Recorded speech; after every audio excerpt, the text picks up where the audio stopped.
Olá, estamos no dia 28 do nosso devocional Um Mês para Viver.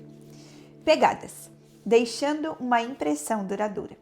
Dorothy Kelly Patterson diz: Meus filhos não se lembrarão das palavras de sabedoria que eu lhes disse ao longo dos anos, nem os seus se lembrarão dos bons conselhos que você lhes deu, mas um retrato indelével de que você é e de como você viveu está gravado na mente e plantado no coração deles.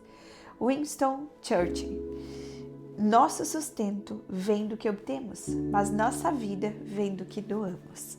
A conscientização do que significa ser ecologicamente correto continua a ganhar força. Parece que hoje em dia cada vez mais as pessoas estão preocupadas com as suas pegadas ecológicas. Questões importantes como o aquecimento global, a reciclagem, a dependência de combustíveis fósseis e a poluição continuam em alta, o que leva todos a se esforçarem por deixar a menor pegada ecológica possível. Queremos ser bons administradores do planeta por causa da responsabilidade que Deus nos confiou em relação à sua criação. Contudo, na mesma medida que procuramos maneiras de diminuir a pegada ecológica, devemos aumentar a pegada espiritual. Precisamos causar a impressão mais positiva e mais duradoura possível na vida das pessoas. Para fazer isso, é necessário ter um firme propósito em relação ao tipo de impressão que deixamos. Muitas vezes, nossas prioridades espirituais convergem com a aplicação prática. Nunca me esquecerei de uma campanha em nossa igreja motivada pela descoberta da falta de sapatos nos abrigos dos sem-tetos de Houston. Muitas pessoas contribuíram com cobertores e comidas, mas poucas perceberam a grande necessidade que os sem-teto tinham de sapatos quentes e em bom estado. Assim, no final de um culto, compartilhei minha visão do que poderíamos fazer uma enorme diferença em apenas um único final de semana. Pedi a todos que se sentissem tocados, que tirassem seus sapatos e os deixassem na frente da igreja, saindo de meias ou descalços, sentindo o chão frio que muitos homens e mulheres sem teto sentiam todos os dias. A igreja respondeu ao desafio de maneira impressionante. Recolhemos 1.500 pares naquele dia e resolvemos o problema de sapatos em Houston, fazendo um estoque por vários meses. Esse é o tipo de impacto que podemos provocar a cada dia. Não é preciso tornar-se missionário internacional, ser milionário, nem pedir demissão do emprego.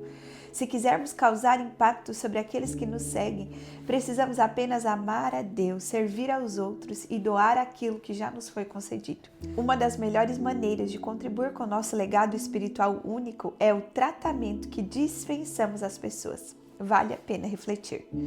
Pense numa experiência recente em que suas crenças espirituais o levaram a uma aplicação prática de serviço a outras pessoas.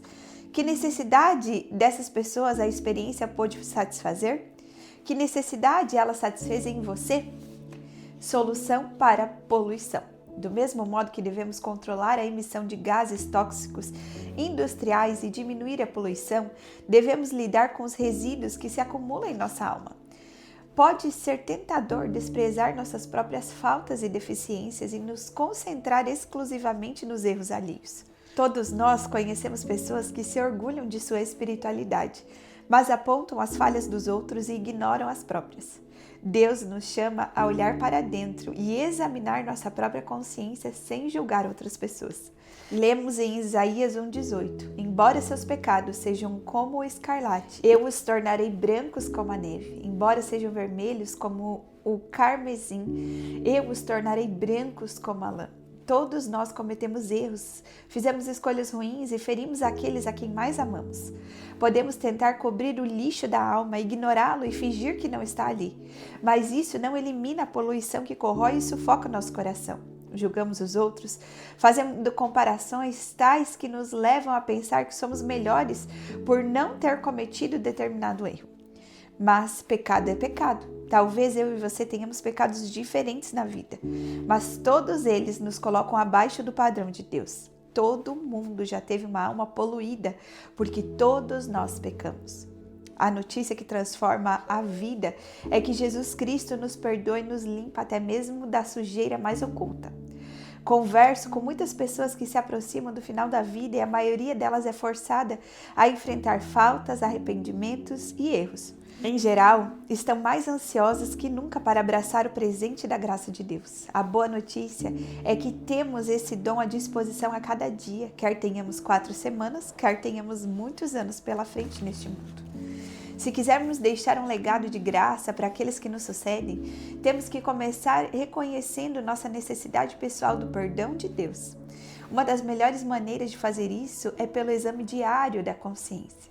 Quando estamos em dia com Deus, impedimos que os escrombos espirituais se acumulem e bloqueiem nossa capacidade de amar e servir. Vale a pena refletir. Qual sua reação normal ao refletir sobre seus pecados e suas deficiências? Isso, em geral, o aproxima da graça de Deus e o leva a um esconderijo mais profundo? Como você costuma reagir às falhas e aos pecados dos outros? Qual é a correlação entre a maneira que você vê seus pecados e como vê os pecados das outras pessoas? Reciclando a graça.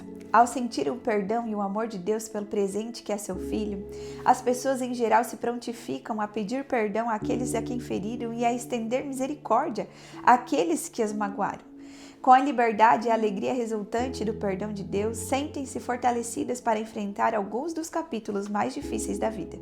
De fato, como Jesus explica em uma das parábolas, existe uma relação recíproca entre o perdão que recebemos e o que concedemos. Gosto de pensar nisso como uma maneira de reciclar a graça, entregar de maneira generosa aquilo que recebemos de Deus. Depois que um servo endividado implorou misericórdia ao seu senhor pela grande dívida que tem, esse servo mantém preso outro servo por não ter conseguido pagar uma quantia muito menor do que aquela que devia ao rei. Esse padrão duplo não funciona no reino de Deus. Em Mateus 18, 32 e 35 diz: Então o Senhor chamou o homem cuja dívida ele havia perdoado e disse: Servo mau, eu perdoei sua imensa dívida, porque você me implorou. Acaso não deveria ter misericórdia de seu companheiro, como tive misericórdia de você? E irado, o Senhor mandou o homem à prisão para ser torturado até que lhe pagasse toda a dívida. Assim também meu Pai Celestial fará com vocês, caso se recusem a perdoar de coração seus irmãos. Se julgarmos menos e confessarmos mais nossas próprias deficiências, investiremos num legado eterno, nosso caráter e seu efeito sobre as gerações futuras. Pedir perdão e admitir que ferimos alguém talvez nunca seja fácil ou tão natural quanto gostaríamos, mas se soubéssemos que não teríamos outra oportunidade de acertar o relacionamento, aproveitaríamos todas as possibilidades para expressar nossa tristeza por termos ferido os outros. Em Provérbios 28, 13, aprendemos que quem oculta seus pecados não prospera. Quem os confessa e os abandona recebe misericórdia. O ato de abrir o coração pode restaurar o nível de paz que o orgulho, a ira e a pretensão roubaram de nós. É muito comum tentarmos fazer acertos com os outros sem de fato aceitar e sentir o poder da graça em nossa vida. Achamos que precisamos esforçar-nos muito para fazer ajustes com as pessoas que ofendemos e permanecemos calados em relação a que nos feriram, fingindo que nada aconteceu.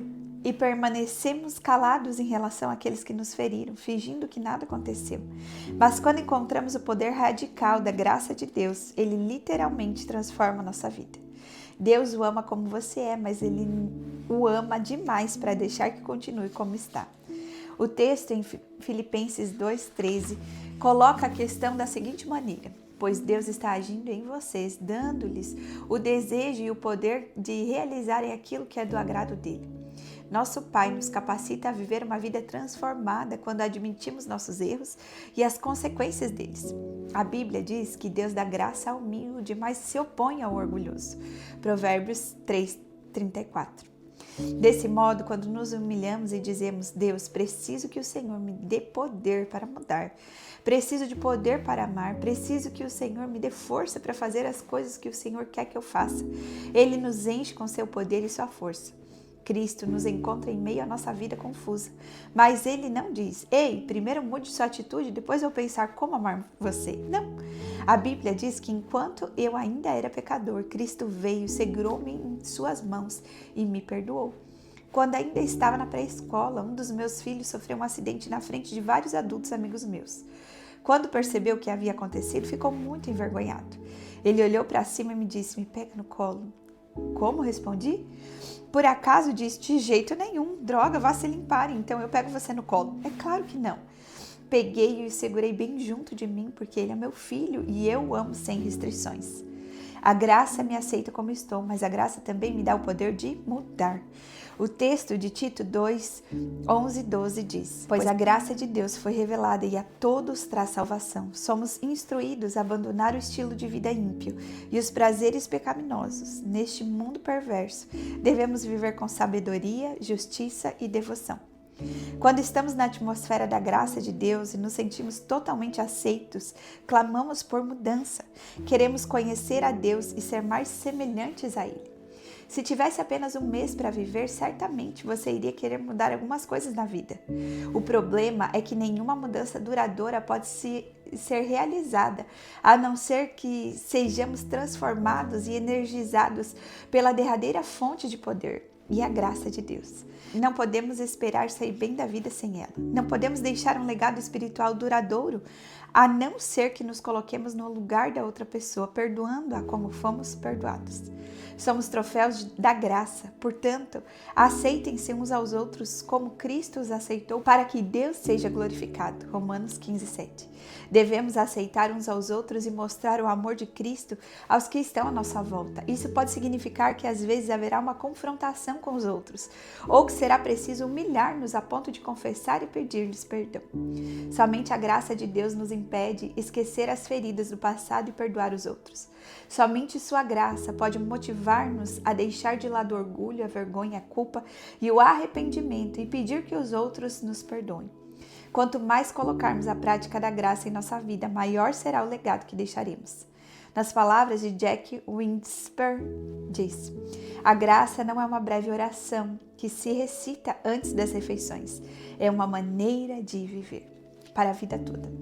Pense numa pessoa querida que já faleceu. Como você descreveria o legado espiritual que essa pessoa deixou?